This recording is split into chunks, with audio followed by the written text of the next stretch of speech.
of the Dark One, Lilith.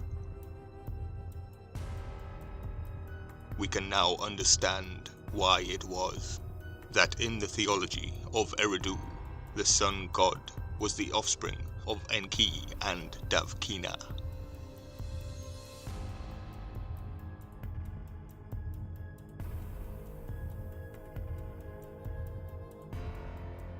The name that he bore there was Dumuzi or Tammuz, the only begotten one, of whom I have much to say in the next lecture. At present, I need only remark that he was the primeval Merodach, the sun god born of Enki, who was called Merodach by the Babylonians, was called Tammuz Dumuzi by the people of Eridu. Perhaps Merodach is after all nothing more than the god of Eridu, that he came originally from Eridu. The author of the hymn to the Demiurge identifies Enki with Father Bel as Lord of heaven and earth.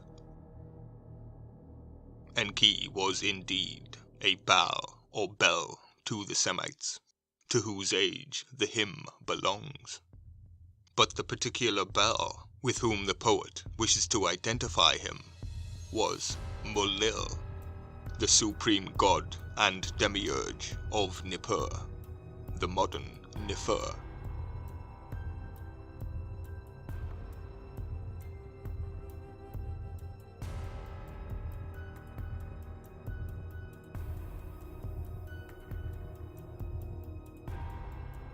In a list of the titles of Enki, we find it expressly stated that he is the one with Enlil the Strong, but such identification belongs to the later imperial age of Babylonian history. Enlil was primitively a purely local divinity.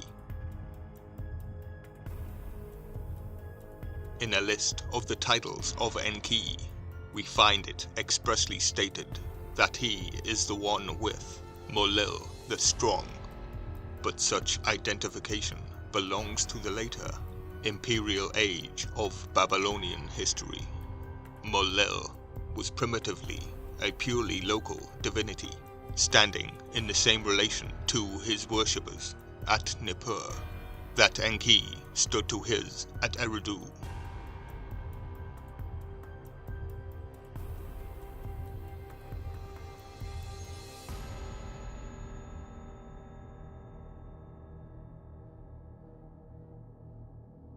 Enlil signifies the Lord of the Ghost World. Lil was an Akkado-Sumerian word, which probably denoted a dust storm or cloud of dust, but was also applied to ghosts, whose food was supposed to be the dust of the earth, and whose form was like that of a dust cloud. The Akkadian language possessed no distinction of gender, and Lil therefore served to represent both male and female ghosts. It was, however, borrowed by the Semites under the form Lilum, and to this masculine they naturally added the feminine lilītu. Originally, the lilītu represented what the Akkadians termed the handmaid of the ghost, Kellila, of whom it was said that the Lil had neither husband or wife, but before long lilītu was confounded with the Semitic lilītu, the night, and so became a word of terror, denoting the night demon who sucked the blood of her sleeping victims. She became a word of terror, those who point the finger. In the legend of the descent of Ishtar into Hades, the goddess is made to threaten that unless she is admitted to the realm of the dead, she will let them run out in the form of vampires to devour the living. From the Semitic Babylonians, the name and conception of lilītu passed to the Jews, and in the book of Isaiah 34:14, the picture of the ghastly desolation which should befall Idumea is heightened by its ruined mounds, being made the haunt of Lilith.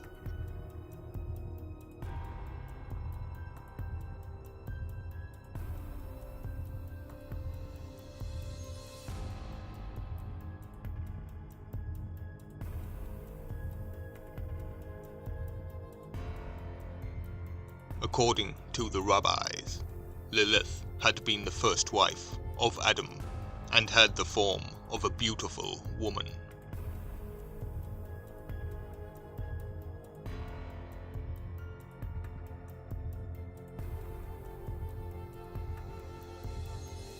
But she lived on the blood of children, whom she slew at night. On the other hand, she could be the scapegoat right. Those who point the finger springs to mind. The name Merodach is also interesting. Merodach was the son of Enki. Merodach meaning slaughter. The name of a Babylonian god, probably the planet Mars. Jeremiah 50:2. Or it may be another name of Bel, the guardian divinity of Babylon. The name frequently occurs as a surname to the kings of Assyria and Babylon. So the god of Eridu was Enki. Uruk, which relates to Enoch, gained its religious foundation from Eridu. Jared or Irad is the same word as Eridu. In the days of Eridu, now named Jared. This would indicate that Uruk's religious foundation was linked to the god of Eridu, Enki, which can be translated as the city of Enoch, a very likely connection to Enoch and Enki, the Sumerian god of water, knowledge, mischief, crafts and creation. Everything is connected. One step at a time, the truth will unfold. Seek, and ye shall find.